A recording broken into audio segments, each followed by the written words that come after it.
شہر محبوب نگر میں عوام کے تعاون سے سال 1983 میں ایک ادارہ جامعہ اسلامیہ سراج العلوم قائم کیا گیا۔ اس کا مقصد ہی یہی تھا کہ قوم کے غریب، یتیم، بے سہارا طلبہ کو دینی تعلیم سے آراستہ کیا جائے۔ ادارے کی ذمہ داری ریاست مہاراشٹر سے آئے ہوئے عالم دین مولانا امیر اللہ خان صاحب قاسمی کو دی گئی۔ بعد میں سراج البنات کا قیام بھی عمل میں آیا۔ جامعہ سراج العلوم کی طرح سراج البنات کی تعمیر کے لیے بھی امیر اللہ خان صاحب قاسمی مقامی عوام اور سعودی عرب اور دیگر ممالک سے چندہ حاصل کرنے لگے۔ اس کے بعد مولانا امیر اللہ خان صاحب نے محبوب نگر کے عوام کے سامنے مسلم زچگی خانہ کے تعمیر کا منصوبہ رکھا۔ زچگی خانے کے لیے بھی بین الاقوامی سطح پر چندہ وصول کیا گیا، لیکن ایک عرصہ گزر جانے کے بعد بھی اس عمارت کی تعمیر نہیں ہوئی، اور اس سلسلے میں مدرسہ سراج العلوم میں روزانہ سورہ یاسین شریف کی تلاوت کے بعد طلبہ سے زچگی خانے کے لیے دعاؤں کا اہتمام کیا گیا۔ پھر بعد میں اسی جگہ ایم ایس اسکول کی ایک عمارت تعمیر ہوئی جہاں زچگی خانہ تعمیر ہونا تھا۔ اس عمارت میں انگریزی میڈیم خانگی اسکول قائم کیا گیا۔ قوم نے یہ سمجھا کہ مولانا امیر اللہ خان قاسمی صاحب شاید یتیم و مستحق مسلم بچوں کو مفت انگریزی تعلیم فراہم کرائیں گے، لیکن ایسا نہیں ہوا، اور اس اسکول پر مولانا امیر اللہ خان صاحب قاسمی کے فرزند مولانا ثناء اللہ خان قاسمی نے قبضہ جما لیا۔ مولانا ثناء اللہ خان قاسمی کے کچھ اور ہی ارادے تھے۔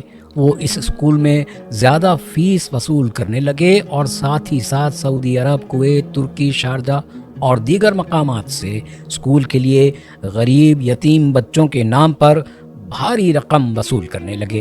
محبوب نگر کے عوام الناس یہ سمجھنے سے قاصر رہے کہ اگر M S school Jamia Islamia سراج العلوم کی ہی ایک شاخ ہے تو پھر یہاں پر بھاری رقم کیوں وصول کی جا رہی ہے، جبکہ ادارے کو غریب، یتیم اور بے سہارا طلبہ کے نام سے بیرونی ممالک سے کافی رقم وصول ہوتی ہے۔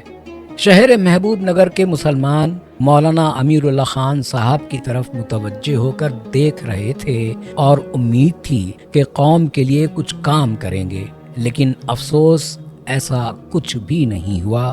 ایم ایس اسکول سے ہونے والی آمدنی اور بیرونی ممالک سے ملنے والے چندے کا کہاں استعمال کر رہے ہیں؟ سراج العلوم کے اساتذہ کو محض 10,000 سے 12,000 تنخواہ دی جا رہی ہے، جبکہ مولانا اور ان کے بیٹے عیش و آرام کی زندگی گزار رہے ہیں۔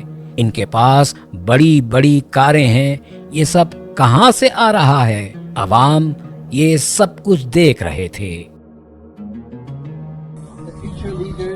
A village that we're going to build right here on this plot of land. A school, a housing, an auditorium, a gate with security. It's going to have a dining hall, and this is going to be a playground. Today is a very big and great day. We are testing the roof of our international school. The promise to India, promise of our Abdul Latif, brother Abdul Latif Khalid, to give and gift India the most biggest charity project and very historical project, international school with world-class facilities and world-class standards. We are, alhamdulillah, reached till this stage, testing the roof of our school building is on. Jazakumullah. مولانا ثناء اللہ خان قاسمی نے سال 2019 میں مسلمانوں کی تعلیم کے لیے ترکی کے خالد عبد اللطیف کی مالی مدد سے محبوب نگر کے ضلع بھوت پور منڈل میں ایک عالی شان عمارت کی تعمیر کروائی اور یہ یقین دلایا کہ یہاں پر غریب، یتیم اور بے سہارا مسلم طلبہ کو مفت میں انگریزی تعلیم فراہم کی جائے گی۔ سال 2020 میں اس اسکول کی عمارت کا افتتاح ہوا۔ فیوچر لیڈرز اسکول کے نام سے اس عمارت میں بڑے بڑے ہال اور گراؤنڈ اور ایک مسجد تعمیر کی گئی۔ محبوب نگر کے مسلمانوں نے سمجھا تھا کہ شاید اس اسکول میں غریب طلبہ کو مفت میں انگریزی تعلیم فراہم کی جائے گی، لیکن ایسا نہیں ہوا۔ خالد عبداللطیف نے اس اسکول کے لیے بسوں کا بھی انتظام کیا، لیکن مولانا ثناء اللہ خان قاسمی نے بسوں کو فروخت کر دیا اور خالد عبداللطیف کے اپنے وطن یعنی ترکی واپس لوٹتے ہی اسکول کی عمارت سے فیوچر لیڈرز کا بورڈ نکال دیا۔ مولانا ثناء اللہ خان قاسمی یکے بعد دیگر اس عمارت پر مختلف ناموں سے بورڈ لگاتے اور نکالتے رہے، جیسے کہ نیشنل اسکل ڈیولپمنٹ کے نام پر بورڈ ARK لگایا۔ پھر 2024 میں اعلان کیا گیا کہ حفاظ اکرام کو جدید علوم و فنون سے واقف کروایا جائے گا، لیکن اب تک وہ عمارت بند پڑی ہوئی ہے، جبکہ اس کا اشتہار پوری دنیا میں کیا گیا اور مسجد میں ایک وقت کی نماز با جماعت تو کجا، وہاں مسجد ہی بند ہے۔ یہاں یہ بات نوٹ کر لیجئے کہ ترکی کے خالد عبداللطیف کو دھوکہ دے کر اس اسکول کی اراضی کو ثناء اللہ خان نے اپنے نام منتقل کر لیا۔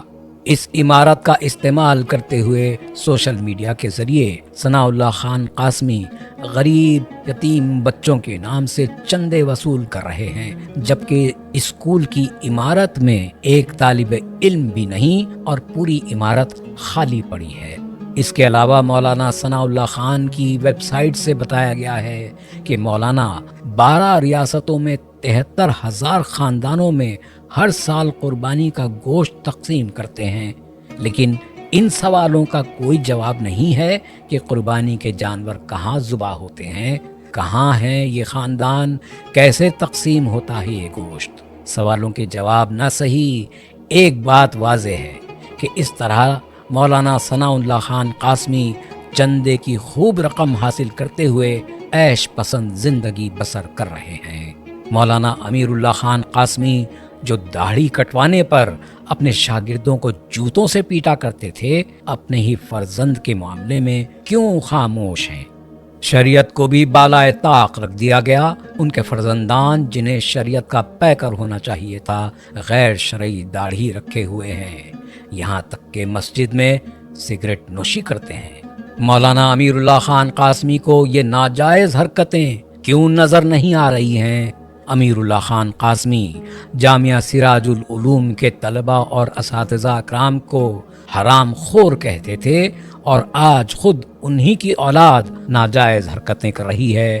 اتنا ہی نہیں، مولانا امیر اللہ خان اور ان کے فرزند ثناء اللہ خان قاسمی نے ابھی سے رمضان کے مہینے کی تیاریوں کا آغاز کچھ اس طرح کیا ہے کہ سعودی عرب، دبئی، ترکی، کویت جیسے ممالک میں دکھاوے کے لیے MS اسکول میں کتابوں کی رسم اجرا پر ریاست کی مشہور شخصیتوں کو 11 جنوری 2025 کو اسکول میں منعقدہ ایک پروگرام میں مدعو کیا، وہ اب 19 جنوری 2025 کو ابنائے قدیم کا ایک جلسہ منعقد کر رہے ہیں۔ اس جلسے کی ویڈیوگرافی تصویر کشی کرتے ہوئے ان 2 پروگراموں کا استعمال عرب ممالک میں چندے کی وصولی کے لیے کیا جا رہا ہے۔ اس جلسے میں قدیم طلباء کو انعام دینے کے لیے امانت ٹرسٹ نامی بلا سودی بینک سے اس آمدنی کی رقم کا استعمال کیا جا رہا ہے جس رقم سے غریب تاجرین کی مدد کی جاتی تو بہتر ہوتا۔ اس رقم کا استعمال جامعہ اسلامیہ سراج العلوم کے قدیم طلباء کو دیے جانے والے تحفوں کے لیے کیا جا رہا ہے۔ کیا قدیم طلباء امانت ٹرسٹ کی آمدنی کے مستحق ہیں؟